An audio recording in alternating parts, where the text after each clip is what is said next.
This is ICAStnews.com, live and direct from United Nations headquarters in New York City. And this is At the Stakeout.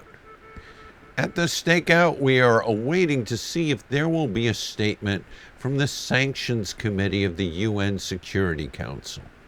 This day, the end of the week, the Security Council's Sanctions Committee is going to hear from a group of independent experts who've been looking at what's going on with Rwanda and Burundi. Rwanda and Burundi, both Central African states, landlocked states, that share two things.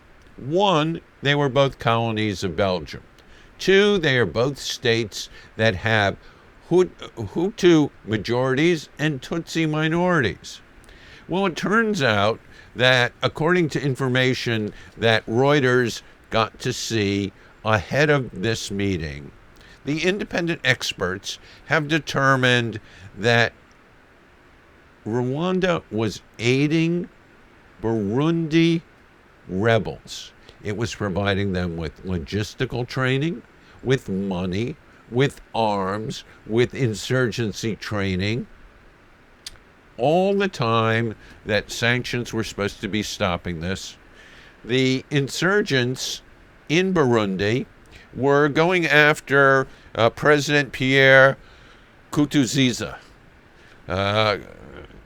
Nkurunziza has been in office now for 3 consecutive terms. There's a lot of hostility towards him. The issue, of course, is reflected in the ethnic strife that has riven these two countries. The consensus was that the Rwanda support for insurgency in neighboring Burundi had ceased sometime in 2015.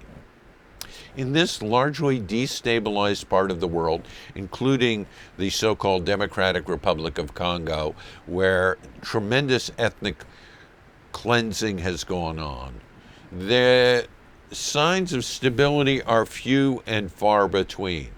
Some, of course, see Rwanda having been taken over by a group of people who were the only ones left after the great genocide there, that it might be moving towards democracy.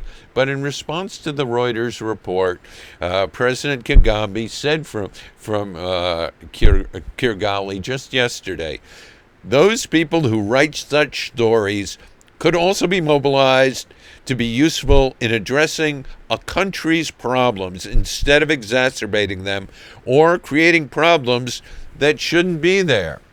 That's kind of a non-denial denial, criticizing those who are digging up stories.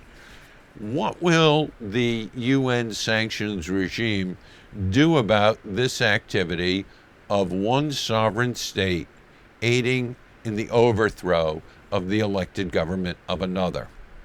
Sometimes experts' reports become very hot potatoes. This one, particularly hot potato, the United States has investigated such allegations and gotten reassurances from Rwanda that they aren't doing such things. But the remembrance of how the UN failed in Rwanda is deep. The American ambassador, Samantha Power, made her career writing about the problem from hell, the genocide in the mid-90s in Rwanda, in which the United States, under the feckless Bill Clinton, did little and the United Nations did nothing. Let's just check in to see if, before we leave, anything has happened, if anyone is going to show up at the stakeout. This may be one of those things where we just wait a long time.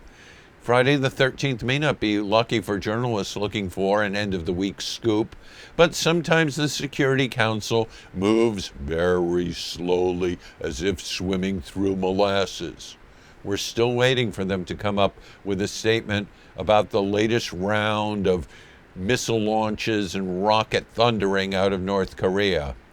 It may be that a lot of people are going to be doing a lot of talking before they come together and decide on this expert's report. And it may be that the president of Rwanda is going to have to come up with a better explanation than blaming the media.